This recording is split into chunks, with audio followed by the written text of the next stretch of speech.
안녕하세요. 여러분, 백영기 목사입니다. 오늘 여러분들과 함께 열왕기상 16장 21절에서부터 16장 34절을 살펴보려고 합니다. 지금 우리가 이스라엘 왕을 살펴보고 있죠. 오늘은 오므리와 아합, 맨 마지막 끝자락에, 완전 끝이라는 얘기가 아니고 엘리야 스토리 들어가기 전에 마지막 끝자락이라는 겁니다.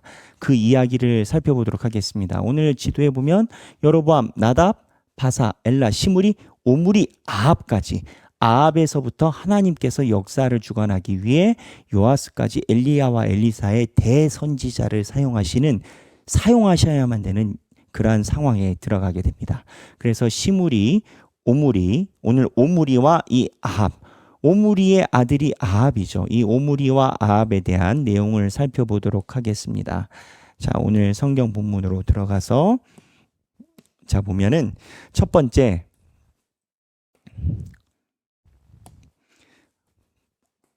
열왕기상 16장 21절에서부터 16장 34절인데 첫 번째 오므리입니다.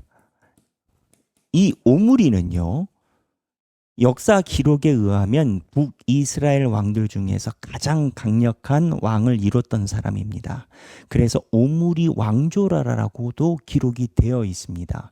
오므리는 고대 근동에 있는 많은 나라들과 동맹을 가져갔고 부국강병을 이뤘던 사람입니다. 그래서 돈도 많이 벌었고요. 백성들이 오므리를 통해서 국제화가 됐습니다. 국제화가 되면서 이스라엘 백성들이 가지고 있는 신명기 법이 아닌 국제화, 글로벌화 시키면서 하나님의 율법을 몇 개를 퇴색시키고 다른 쪽에서 보면 선진화를 이룬 겁니다. 그 오므리의 아들이 아합이고 이러한 연차에 의해서 오므리가 국제적인 영향력으로 인해서 아합의 와이프를 국제 결혼을 시킵니다. 누구냐? 두로왕 시돈 그쪽에 있는 이세벨을, 이 이세벨 아주 유명한 분입니다. 나중에 엘리야와 대판 싸우고 나중에는 개가 시체를 먹어버리는 그러한 심판을 받은 사람인데 이 이세벨을 자기 아들을 국제 결혼을 시킵니다. 이 오므리가 제가 누차 얘기를 드렸습니다. 세상적인 눈에서 볼 땐 성공한 왕이다. 즉 무슨 얘기냐? 세상의 성공과 하나님의 성공은 다르다라는 겁니다. 이 대표적인 예가 이 오므리 왕에 대해서 이야기를 할 수가 있습니다. 그래서 이 아합이 왕이 됐어요. 왕이 됐는데 첫 번째 사마리아에 건축을 합니다. 그리고 신전을 만들고 이 아합이 진행을 합니다. 사마리아에. 왜? 이 이세벨을 결혼을 시키니까 솔로몬과 비슷한 건 거죠. 국제 결혼하니까 이 왕 후에 대한 아내에 대한 배려가 있어야 되지 않겠습니까? 그러면서 이런 과정에 뭐가 일어나냐면 여리고성을 다시 수축합니다. 이 여리고성은요, 여호수아 6장 26절에 보면 여리고성을 여호수아가 무너뜨리고 나서 한 가지 중요한 결계를 세웁니다. 이 여리고성을 다시 손을 대서 수축하는 사람은 두 아들이 죽을 것이다. 망대를 세우면 보통 예전에는 2개, 기둥의 근원이 되는 2개를 세우고 건축이 들어갔다라고 하는데 중심을 잡아야 되니까 첫 번째 세우고 두 번째 세울 때 큰아들과 마지막 아들이 죽을 것이다 라고 했는데 이 베델 사람 히엘인 사람이 이거를 수축하다가 아들 둘이 죽습니다. 이 베델 사람이라는 게 또 의미가 있어요. 베델에 뭐가 있죠? 지리적으로 베델에 여로보암이 세워놓은 금송아지가 있습니다. 그러니까 이 여리고성을 수축하다가 이 베델 사람이 자기 아들이 둘이 죽었습니다. 저는 여기에서 드는 생각이 있어요. 이 여리고성 수축을 이제 여호수아가 금지를 시켰는데 왜 금지시켰겠어요? 이 여리고성을 수축하는 것이 가나안 족속들에게 중요한 문제이고 여리고성을 다시 수축을 하게 되면 가나안 족속들이 활보를 할 것이다라는 정확한 판단에 의해서 이거를 금지시켜 놨지 않겠습니까? 실제적으로 이 여리고성을 수축하고 나서 이스라엘 백성들에게 가나안 사람들이 가지고 있는 토촉, 토착신들, 잡신들이 이스라엘에게 엄청나게 활보를 합니다. 이 여리고성이 가지고 있는 중요한 그 상징이 있는 건 거예요. 이스라엘 백성들을 위해서 여리고성을 수축한 게 아니라라는 거예요. 그래서 이 히엘이라는 사람이 건축을 하다가 예언대로 둘이 아들이 죽었어요. 그런데 제가 이제 다시 하고 싶은 포인트는 생각하기인데, 히엘은 어떻게 됐을까? 아들 둘이 죽으면 정신 차려야 되겠죠? 성경에 히엘이 하나님 앞에 회개했다던가 하나님 앞에 이러한 일에 대해서 본인의 삶을 다시 봤다라는 기록이 없어요. 하나님한테 저주를 받아도 정신 차리고 안 차리고는 다른 문제인 것 같습니다. 제 주변에도 그런 분들이 있어요.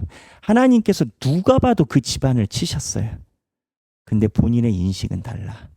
본인이 하나님의 교회를 섬기다가 하나님이 교회에 주셔야 되는 고난과 질고를 내가 담당하고 있다라는 거예요. 우리가 볼 땐 아닌데, 우리가 볼 땐 하나님께서 심판하셨는데. 근데 이게 중요한 것이요. 본인이 심판받았다라는 인식이 없으면 회개를 못해요. 회개를 해야 하나님 앞에 돌아가잖아요. 근데 이게 회개를 못하면 어떻게 되냐면 그 죄악이 집안에 계속 창궐하게 됩니다. 회개라는 것이 굉장히 중요해요. 과거에 대한 단절, 새로 출발함의 의미인 거거든요. 이 히엘은 만약에 하나님께 이러한 일을 건축을 실무자였지만, 어떻게 보면은 아합이 시켜가지고 했지만 본인이 이런 거에 대해서 아들 둘이 죽었으니까 그럼 여호수아가 이야기한 예언 몰랐겠냐? 알지요. 여리고성인데 돌아갔으면 성경이 분명히 기록해 놨을 겁니다. 안 돌아갔다라는 거예요. 생각하기, 하나님이 경책하실 때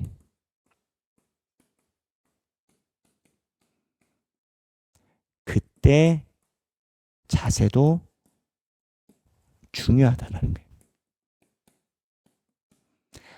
하나님이 알려주고자 때리신다고 모든 사람이 그 때리신 것을 따르는 게 아니라라는 겁니다. 하나님이 사랑해서 사랑의 매를 들어도 이 사랑의 매를 듣고 돌아오는 사람이 있고요. 안 돌아오는 사람이 있다라는 거예요. 당연한 거 아니겠어요. 그래서 하나님께 혼날 때도 자세가 중요해요. 이 자세는 신앙이에요, 결국.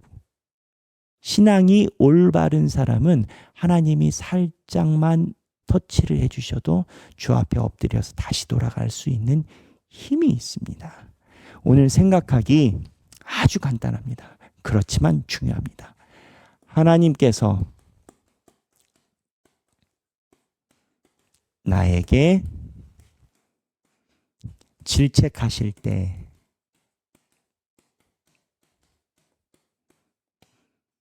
길을 돌이켰던 순간을 나눠보자. 사실 이스라엘 백성들의 왕들, 지금 이스라엘 왕들이 계속 성경에 의해서 심판받는 이유가 이게 없어서 그런 건 거예요. 하나님의 은혜를 경험하고 하나님의 신탁이 있어도 하나님 안 믿는다니까요. 하나님이 예언자를 보내서 신탁을 보냈고 그 신탁대로 이루어졌는데 결국은 하나님을 떠난다니까요. 하나님을 등 뒤에 둔다니까요. 여로보암이 심판받았던 것처럼. 그래서 우리도 지금까지 하나님의 신앙생활하는 과정에 언제나 잘하기만 했겠습니까? 하나님께서 사용하시고 우리에게 주셨던 경책과 돌이켰던 순간이 저도 있고요. 여러분도 있을 겁니다. 이거를 나눔으로 인해서 서로가 서로에게 힘이 되고 올바른 방향이 되면 좋겠다라는 생각입니다. 너무 심각한 거 어렵고 나누기 힘든 거를 나누시는 것을 추천하진 않아요. 그럼 나중에 후회하더라고요. 여러분들이 나눌 수 있는 수준에서 하나님께서 나에게 질책하실 때 길을 돌이켰던 순간을 한번 나눠보시는 순간이 되면 좋겠습니다.